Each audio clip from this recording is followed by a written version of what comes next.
the sovereign Lord of the universe, not just Earth, but the universe, every planet, every star, every square inch of everything you made, you can stand and shout, "This is mine." And we praise you and we honor you and we glorify you tonight. There are some folks that have been mentioned for prayer. And I'm asking, Father, first of all, our first line of request is that you'd heal these folks that are sick. And if that's not your will, give us grace to love your will, whatever the consequences may be. Bless us as we study this cryptic book tonight. It's just unique in its approach to life, but very, very true. Give us eyes to understand it. In Jesus' name, amen.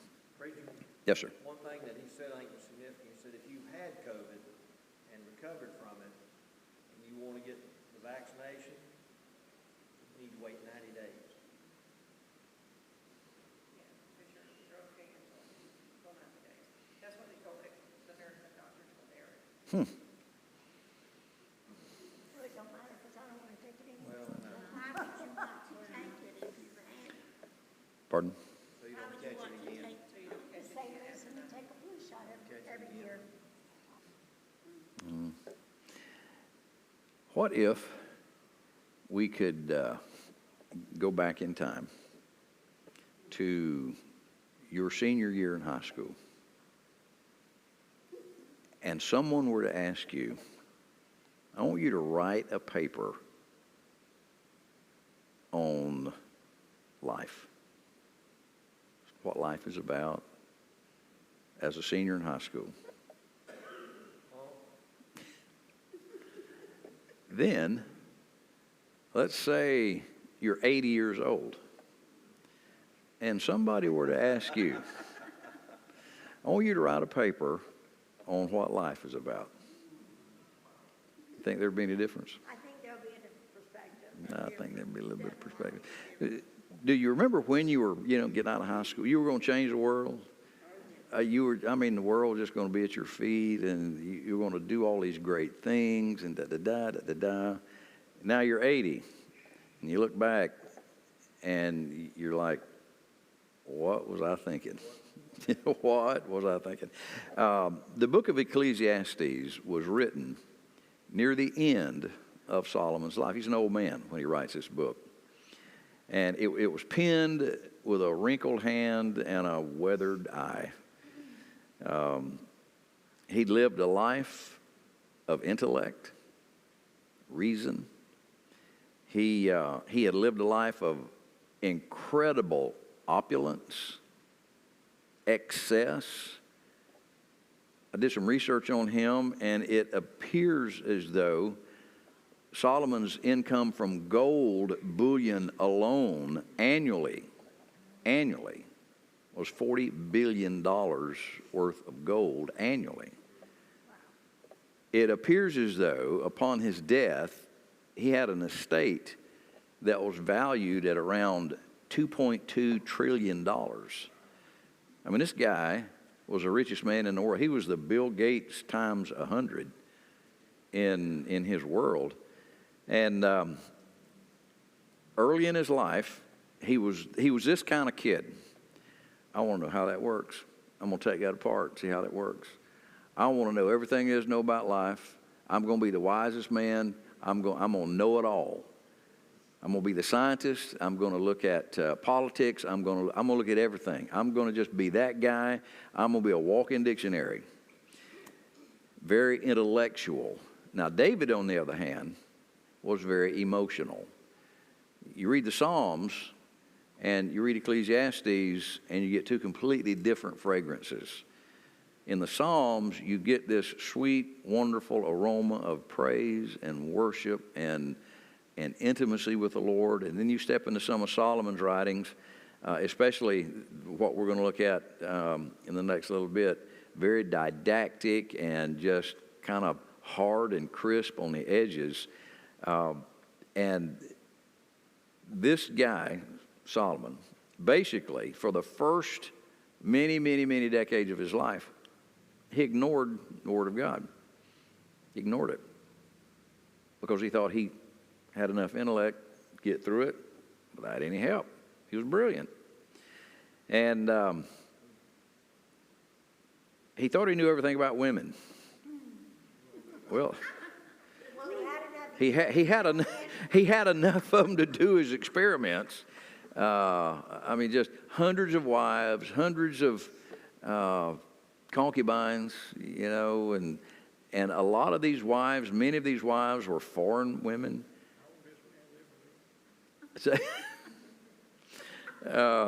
yeah, he would marry women from other faiths and traditions and customs and theologies and philosophies, and that impacted him negatively.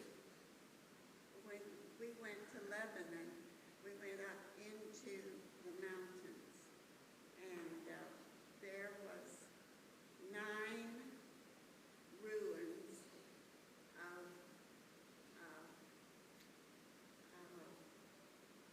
big old monuments and all that Solomon built. For his foreign wife. Yeah. Each one was to another god. That was one of the problems. And so he writes the book, and he puts the keys to the book at the front door. In other words, right in the first couple of verses, and we're going to read in just a minute, he leaves the key to the whole book. And his study and his research about life, it can be summed up in just a couple of words. Now, he's an old man, and he's lived this opulent, ridiculously excessive, over the bounds, forget what God says, do what you want to do kind of a lifestyle. And he says, it's all vanity of vanities. Now, vanity of vanities, it's a superlative statement, kind of like saying the holy of holies. Well, this is holy. You had the holy place. Oh, and then you had the holy of holies, the superlative. You couldn't get any holier than that. And then there's the song of songs. You know, there's that phrase. Well, we've got songs, and then you got the song of all songs. Well, Solomon says, after living this lifestyle, having everything, he's tested life, he's tasted life, he's built everything, he has experienced everything, he's been everywhere, and he comes to the end of his life, and he says, this is the emptiest of the empties. This is the most useless of the useless things you could ever do, is to live life the way I have. Let's begin reading in verse number 1. The words of the preacher. Koheleth is the Hebrew word, and it means the preacher. It's where we get the word ecclesiastic, and ecclesiastic is a preacher, somebody that stands up and talks and speaks. And so he's a preacher. He's the son of David, the king in Jerusalem. There was only one man who was the son of David that was king in Jerusalem, and that was Solomon. And so there are a lot of different ideas about who wrote this book, but to me it just seems so obvious that Solomon wrote it. And verse number 2. Now here's the key to the whole book. Vanity of vanities. Empty of the empties. This is the dumbest of the dumb. This is the most useless of the useless. $40 billion a year. He built, like she said, he built stables. He bought horses. He had palaces. He had winter homes. He had summer homes. He had women stashed everywhere. He was the man. And when he comes to the end of it, he said it was all useless, saith the preacher. And he repeats it. Vanity of vanities. All is vanity. What profit hath the man of his labor, which he hath taken under the sun? Now, he is not, as a matter of fact, look at Proverbs 14:23. Proverbs 14:23, going to kind of qualify what we're talking about. In all labor there is profit. But this says there is no profit. So is the Bible contradicting itself here? Well, actually, no.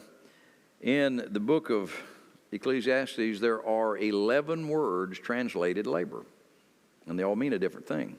This particular one means to work to the point of exhaustion, and you don't have anything to show for it. You've worked all your life, and you have nothing. You own nothing. You've saved nothing. You've helped somebody else, perhaps save and own and stuff like that.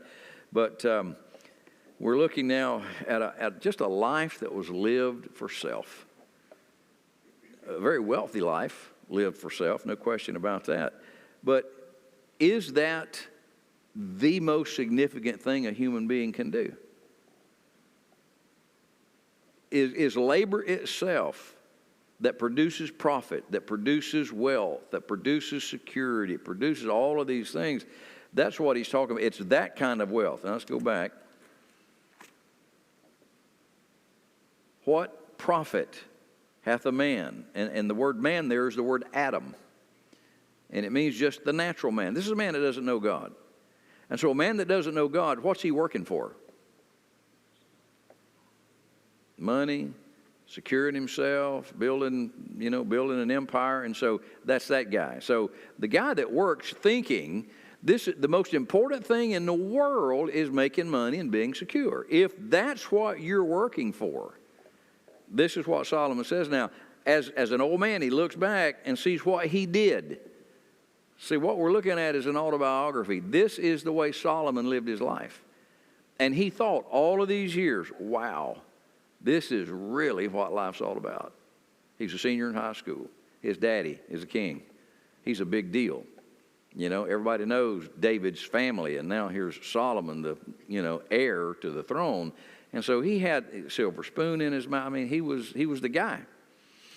And so what profit hath a man of his labor, which he taketh? Now notice where the concentrated effort is, under the sun. So what are we talking about? Just this world. He never talks about over the sun. He doesn't talk about what's more important than working here and building an empire here. Well, there's that life. That's beyond this world, that is not under the sun, that is not regulated by human boundaries and that's not what this life is all about. So, yes, sir. Could we think that Solomon had the bumper sticker on his chariot, he who died in those 40 minutes? He was the epitome of that, yeah. All right.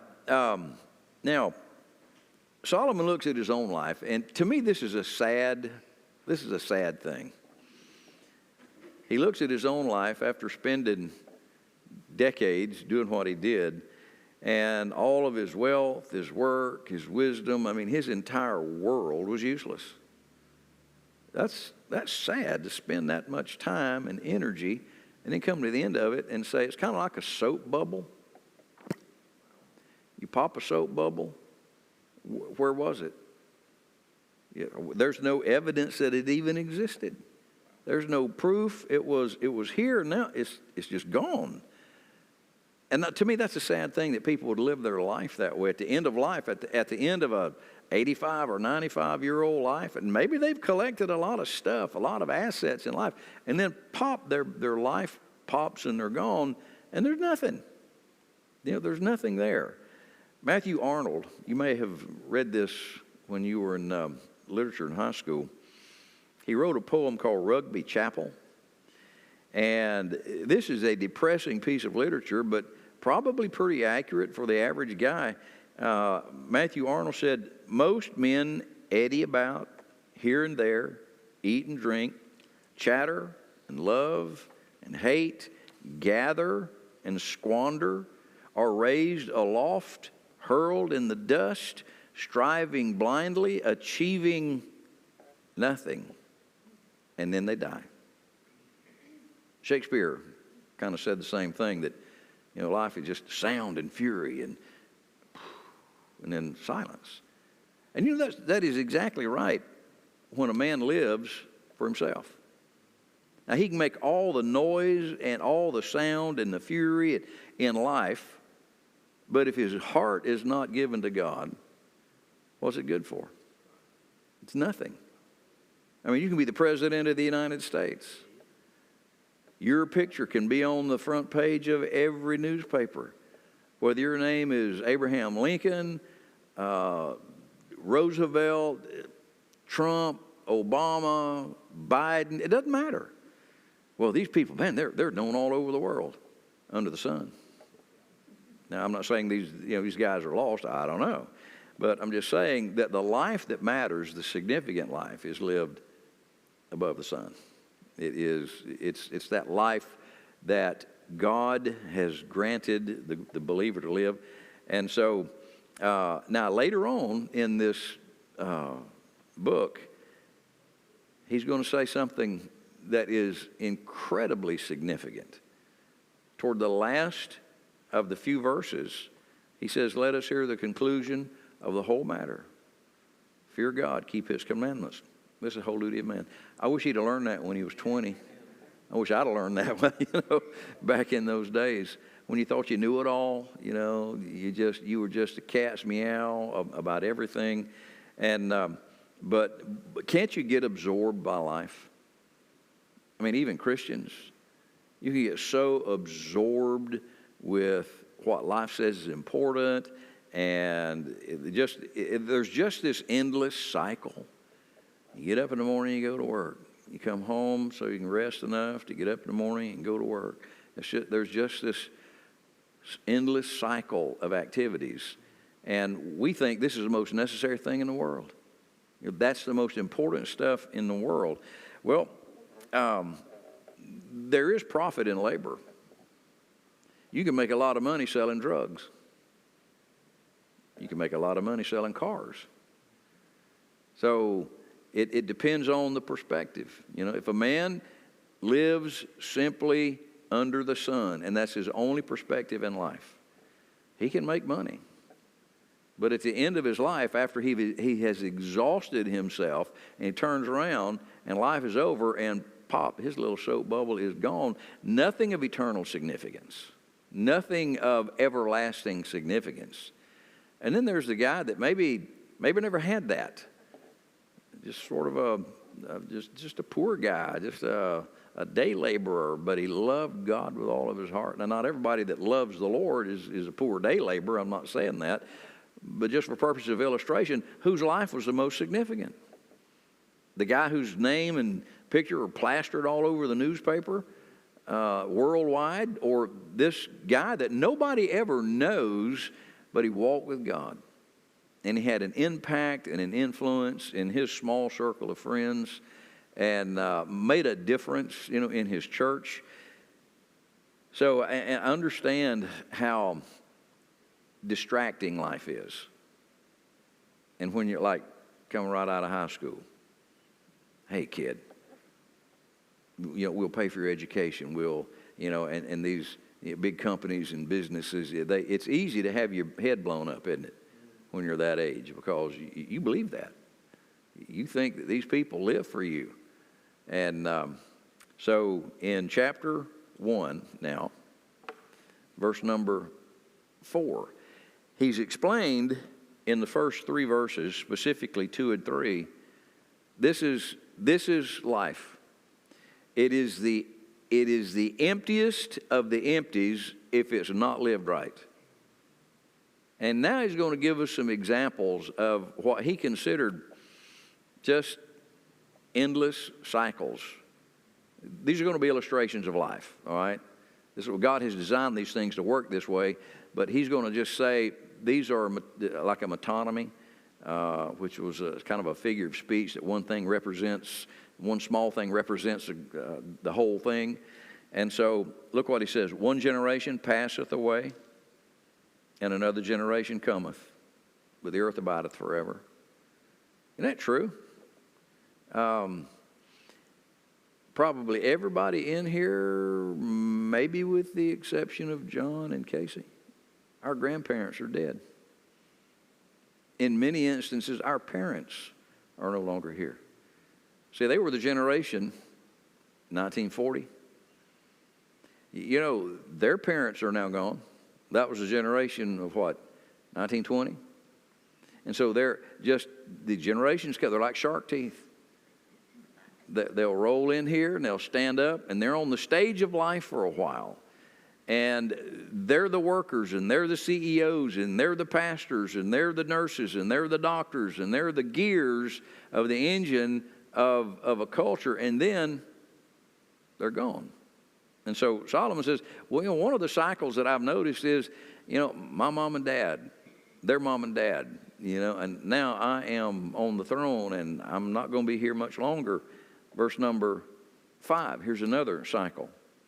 The sun also ariseth, and the sun goeth down.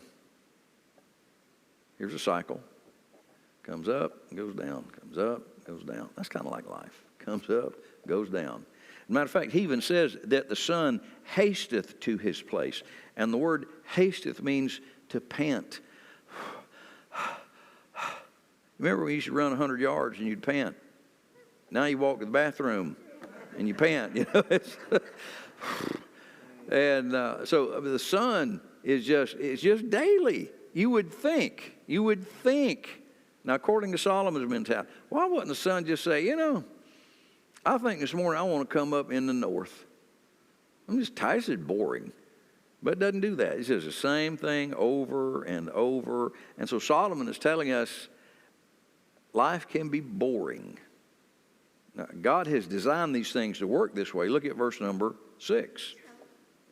God told him that each day is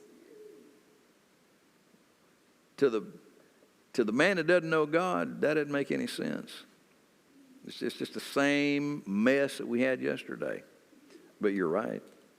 Verse number 6, the wind.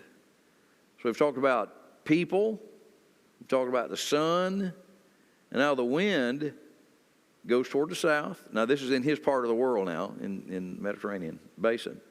It goes to the south, it turns around, turns about, goes to the north, goes up north, turns around, comes back south, turns around, goes back north, and it whirleth about continually, and the wind returneth again according to his circuits. This is the same cycle. Creature of habit. Are you kind of glad the sun's a creature of habit? I'm kind of glad it is, you know. I learned this past summer that highs turn clockwise, lows turn counterclockwise. Oh, I didn't know that. Talking about the highs and lows. Right, okay. I didn't know that. Now, verse number 7. So we've talked about people, the sun, the wind, and now the rivers. All the rivers run into the sea, and yet the sea is not full. Yeah. What? You would think after a while of rivers like the Mississippi and, you know, all these huge, mighty rivers, wouldn't it run over? Wouldn't you think after a while if you turn your bathtub on and put the drain down, you leave it running, you're going to have a mess after a while. It looks like, wouldn't we have a mess? Well, like climate change is going to change that. But we don't have a mess. Under the place whereof, from whence the rivers come thither, they return again. How does that happen? Well, we call it evaporation and condensation. Rivers come down. They don't fill up the oceans. The sun draws that water up back into the clouds. Clouds take it back up into the mountains, rain it down on the mountains, gets in the river, come back. And so it's this cycle. So we got the water cycle. We got the sun every day. We got the wind. We got people coming and going. You see any patterns here? Just every day. And how many patterns, how many things happen around us every day that we don't even know about? Bugs and birds, you know, eating the same thing, flying the same way. It's pretty amazing. All things are full of labor. Boy, isn't that true? There's a lot of work. Here's the sun hustling to go to sit down in the evening. And then there's these rivers, and you'd think these rivers are going to be like, the wind. Oh, man, here we go again. And so, there's work, there's labor, there's energy, there's motion, there's flow, there's cycle, repetition, all of this all over the place. And the eye's not satisfied with seeing, nor the ear with hearing. He says, we love to see our grandkids. How about if you just had an opportunity to see them one time? That's not enough. You want to see them again. You know, your kids, your spouse, your just so many things in life. Look at I'm an old Beach Boys fan. I love Beach Boys music. And so when I ride my bike, I've got a Bluetooth thing, and I hit, was it iHeartRadio, I think is what it is. There's always a Beach Boys channel. I've heard the same songs a million times. When we go to school, John's sitting in my car, and Long Cool Woman in a Black Dress. I think it's just the coolest old song. And when it comes on, I wake up, and I just don't get tired of hearing it. The Beach Boys, their voices were their instruments, and it's just, well, you've got things that you like over and over and over. You listen to the same music, or how many of you, there's an old movie that you would just watch it every night if you could? I have seen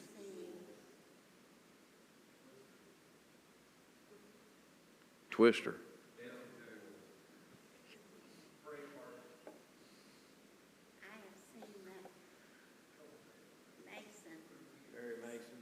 Oh, okay.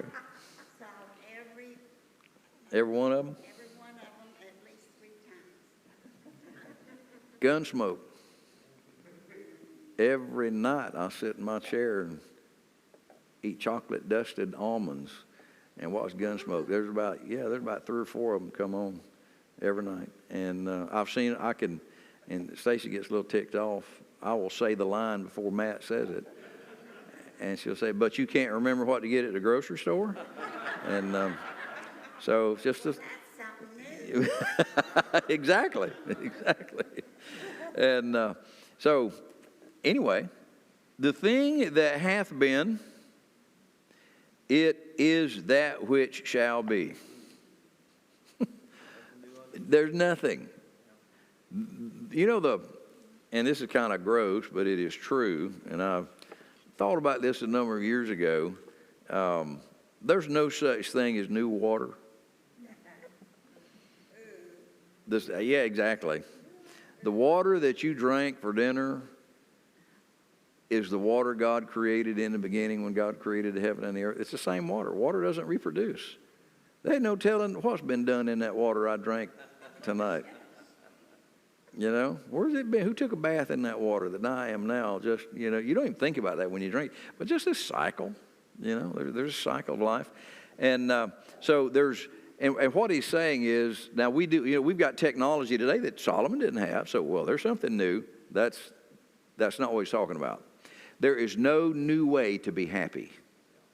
There's no new source of joy. Oh, there's technology and things like that change. But what do we get out of it? The same thing that people have been looking for thousands of years. A sense of settledness, a sense of joy, a sense of fulfillment. That's old as mankind. And we've gone after it in so many different ways. But he says, the thing that hath been, it is that which shall be. And that which is done is that which shall be done. And there is no new thing under the sun. It's just the same cycle. Is that a new sun that comes up, or is that the same sun? Same one. Same exact. How about these winds? These winds ever wear out? Is there a place where wind is, recycled and we get new wind? It's the same old wind. It's the same wind that blew on the face of Jesus. It is still active and going today. So there's nothing new under the sun. Verse 10. Is there anything whereof it may be said, see, this is new. Oh, here's a new source of joy. It's the same need. He's always had this emptiness, this need, and the biggest emptiness in the heart of any human being is his need for God. And look at the just the trash that we've tried to fill that vacuum with. All the stuff that Solomon, $40 billion a year didn't fill the hole in his heart? No. Thousands of horses and hundreds of women and the adulation of people. His name was everywhere. You would think after a while he would say, man, this is living. But he never did. He said, this is the emptiest thing of all empty things. Verse number 11. There is no remembrance of former things, neither shall there be any remembrance of things that are to come with those that shall come. In other words, things that seem new because we've forgotten that it used to be present. Well, in Solomon's case, they kept incomplete records of stuff that they used to do. And so now we think, wow, this is brand new stuff. Phrases. Y'all remember when keep on trucking? Y'all remember that phrase? Keep on trucking. And I would say that as a kid, and I thought, wow, this is the coolest thing I've ever heard. This is nobody's ever said, our generation. We've come up with it, and Mom just popped my soap bubble one day. She said, we used to say that when I was in school. I was like, what? She said, oh, yeah, keep on trucking. We've said that forever. And so I didn't know that. And this is what Solomon's talking about. People have done this for a long time. We just didn't have knowledge of that. So look at the things that men have always tried to do. Throw some at me. Some things that we've always tried to do to be big, to be happy, to be fulfilled, to be significant. What are some things that we've done? Lie. Okay. That's nothing new about that.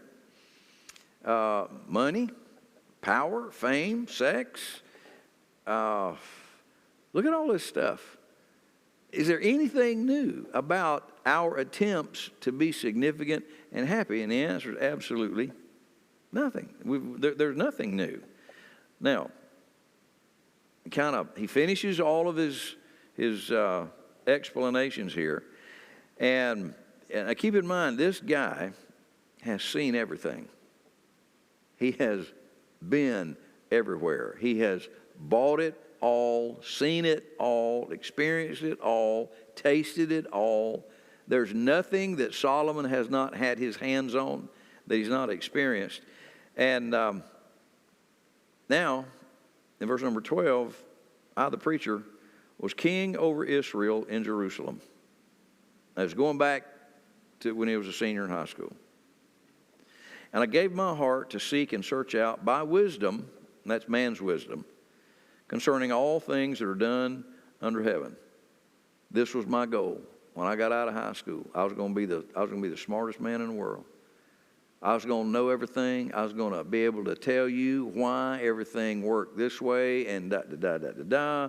This sore travail, this heavy burden that I stepped into, God's given to the sons of men to be exercised therewith.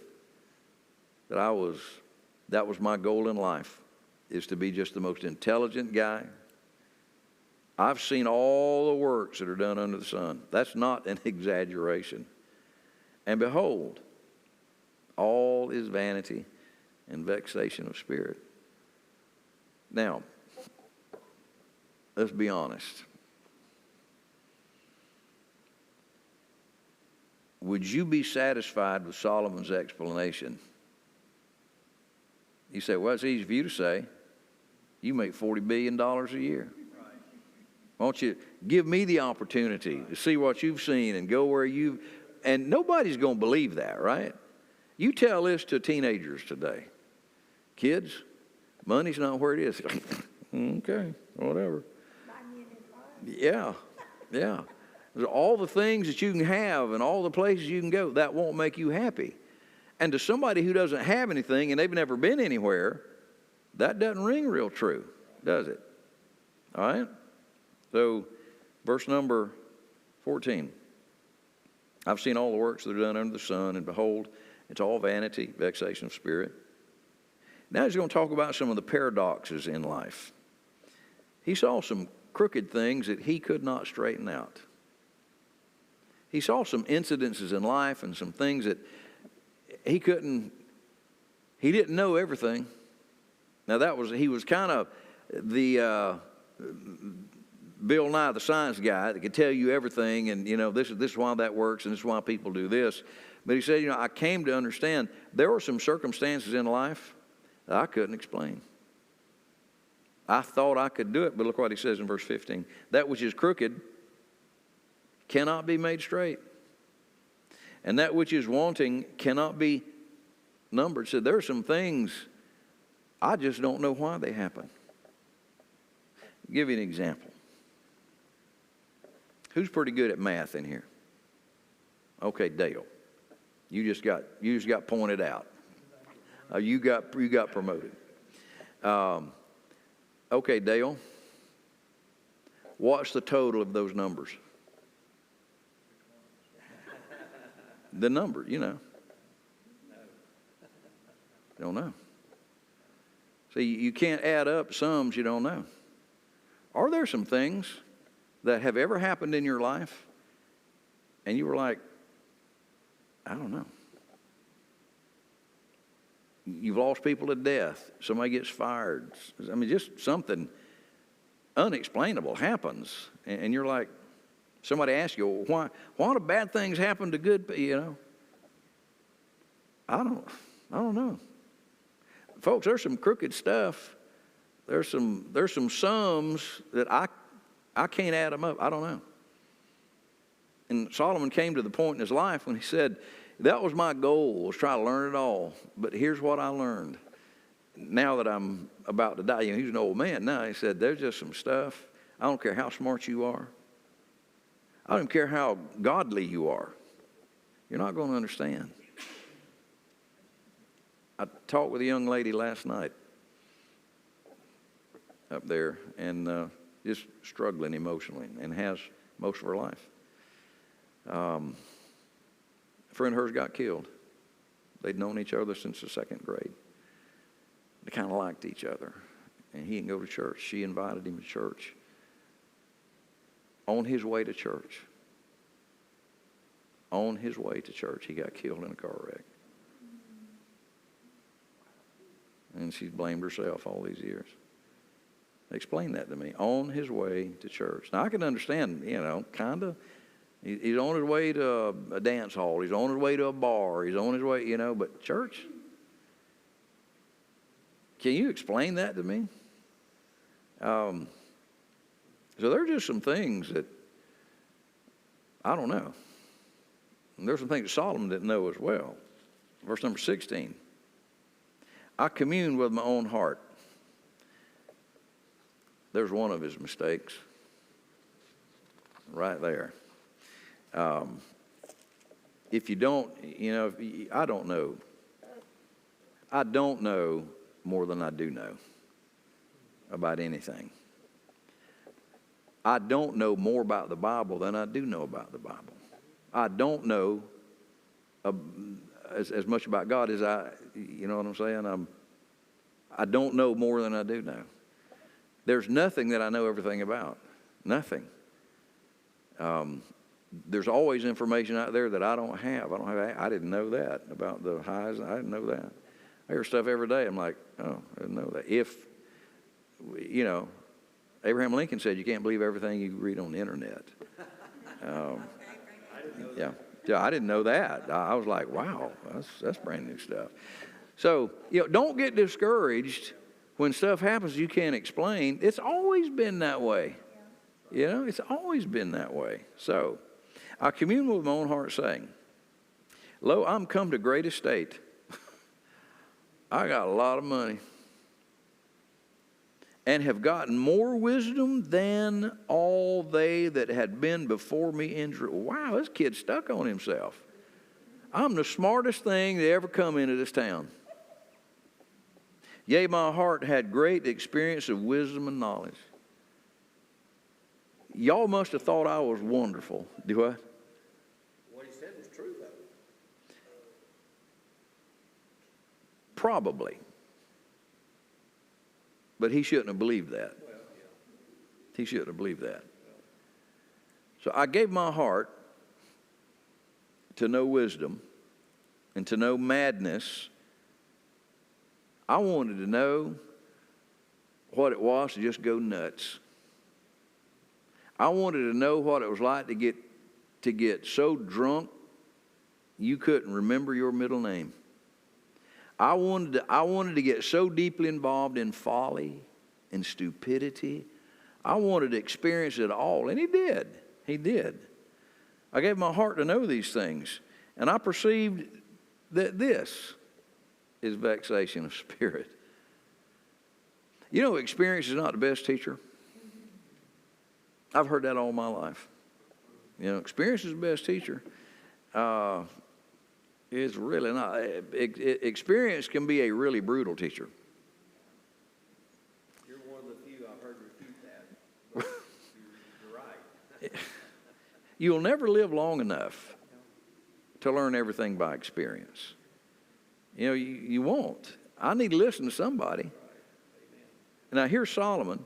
Why would somebody today, this is 2021, why would somebody today have to live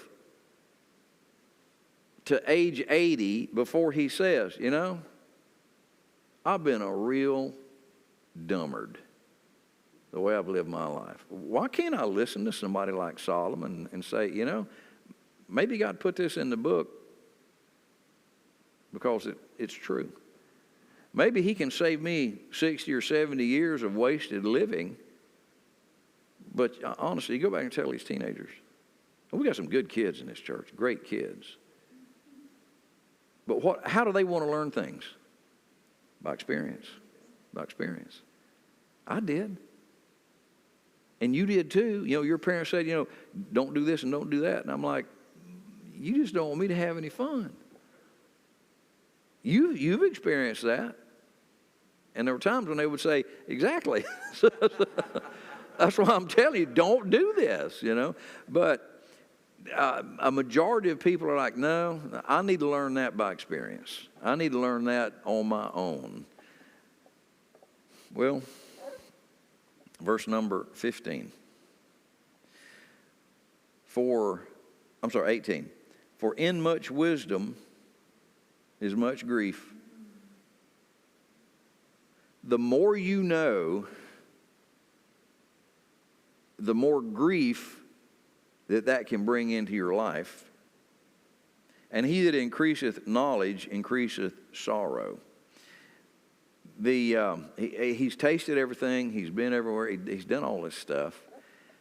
And if there was anybody in the world that would be Mr. Fulfilled, you want to interview him, this would be the man of the year, you'd think. Just the most successful.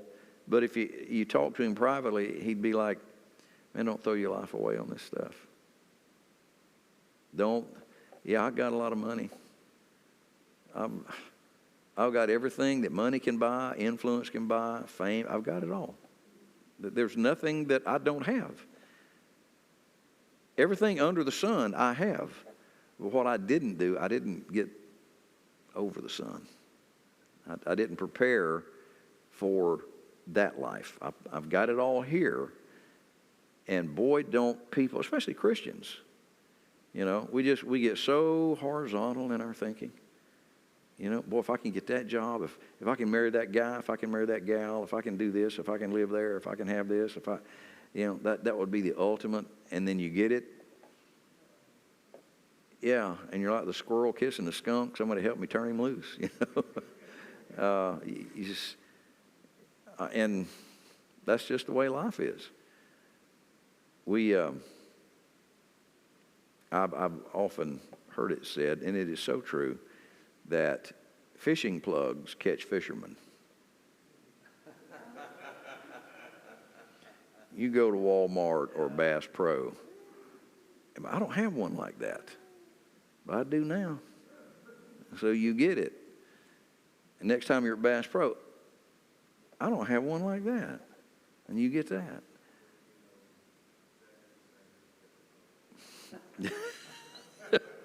Well, you ladies, what is it? I don't have a pair of shoes like I need a pair of, you know, the low heels. I've got the mid heel, but I need the flats. I need to get a pair of those. I've got a pair of those in black, but I need some beige. You go, I mean, wherever you go, I don't have one of those. But when you can get them for buy one half. BOGO, yeah. I, Why have one when you can have two? and you know, I don't think, you know, that John and I, he's a clothes horse. And we're kind of in the same saddle there, and I'm aware of that. And John, you see a really, really nice shirt. What do you want to do with it? I want to wear it, right? Exactly. You want to buy that, and you just on and on and on, and pretty soon you're out of closet space. You know, I mean, you're having to go to get that other hanger in there. And so I appreciate this. I appreciate the book. I'm sorry it took him so long to write it. I wish someone had written it before he was his age, you know. But look at his daddy. He had David, the man after God's own heart. Do you think maybe David ever sat him down and said, son, I've got everything that a person would ever need? David was a wealthy man. He was the king. So he had a front row seat to learning this stuff, not by experience, but, you know, by learning from his dad. But no. Dad's had his time in the saddle. Now it's my turn. It'll be different with me. You know, well, it really wasn't. Keep thinking about 2 Chronicles 7:14. God gave that verse. If my people which are called by my name shall humble themselves and pray and seek my face and turn from their wicked ways. God told that in Solomon the night that he dedicated the temple. So spiritually you would think things are pretty good. I mean, there's a lot of bulls and lambs died that day. Mm-hmm. All the sacrifice and everything going on. So, but you said a while ago he was proud. But the Lord gave him that key, I guess, earlier in his life. If my people which call my shall humble themselves and pray and seek my face and turn from their wicked ways. Solomon didn't follow that counsel. No, he didn't. But he went and asked for wisdom when he was ordained. And he misused it. Yeah, right. He misused it. Now, let me jump over into chapter 2, toward the middle of the chapter. I want to read two phrases to you. Look in chapter 17, or verse 17. Therefore, I hated life. Dude, you make $40 billion a year. You want it all. You hated life? Look at verse 18. I hated all my labor.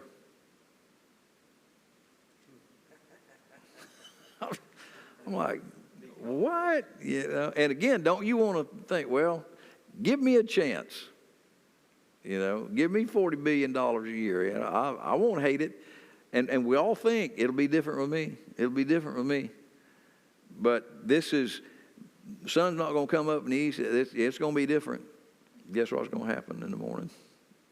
The sun's going to come up. But he hated it because he knew he was going to leave with somebody that had to work more like he had. He was thinking about it, I feel sure. Blow it. I feel sure. But That's you who's saying all this. I'm grateful for, can I use the word predictability? I'm glad that I don't have to worry, is gravity going to work today? Is the law of centrifugal force going to work today? You know, what's going to be different about today? the Lord has built security and consistency and precision and secure repetition into life. And if this is the God that has done that, can he not build security and precision into my life? Because none of this stuff can. See, I mean, you may make $40 billion this year in the stock market bottom out. But I want 41, I want to make 41 billion next year. 41, yeah. You know, the stock market is,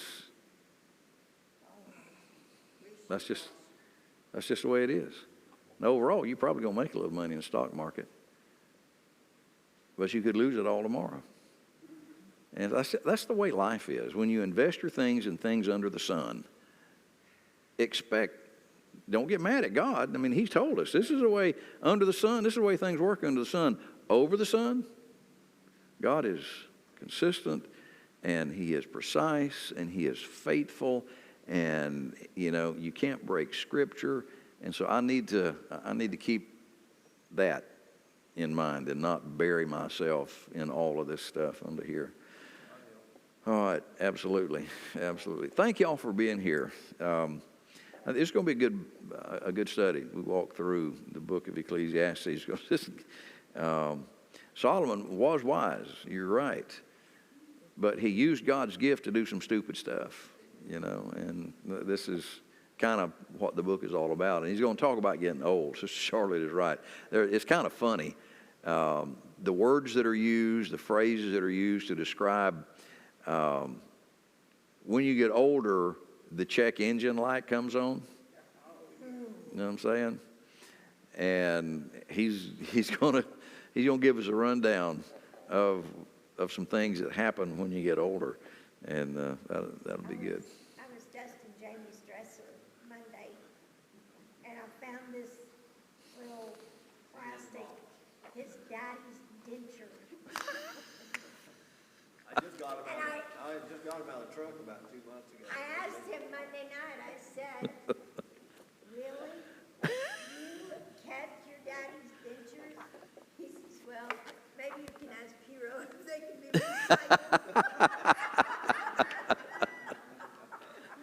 recycled. Sell them to Joanna. Oh, my goodness. All right. Well, thank y'all for being here tonight. God bless you. I hope y'all have a wonderful Thursday, Friday, and Saturday, and we'll see you Sunday morning. Now, Sunday morning we're having lunch or after church, and CPM is coming, and that's going to be what, 25, something like that. And they won't bring any food, so I'm gonna get some extra stuff. But y'all kind of, bring a little bit extra for those guys. And if you could, anybody that can help, we need to set up some tables and do some prep work back here for Sunday. So if you could stay and help do that, that'd be great. All right. Y'all ready to go to the house? Thank y'all for being here. Lord, thank you for the book of Ecclesiastes. It is shockingly honest. It is kind of beyond what we expect. A guy that makes that kind of money, at the end of it says it was all useless. That's surprising to me. But yet even today, there are movie stars and rock stars and athletic stars that commit suicide. I mean, people that make millions of dollars a year, yet there's still an aching hole in their heart that cannot be filled with contracts worth millions. And that speaks to me today. You can fill our heart, and may we live above the sun. In Jesus' name I pray. Amen. All right.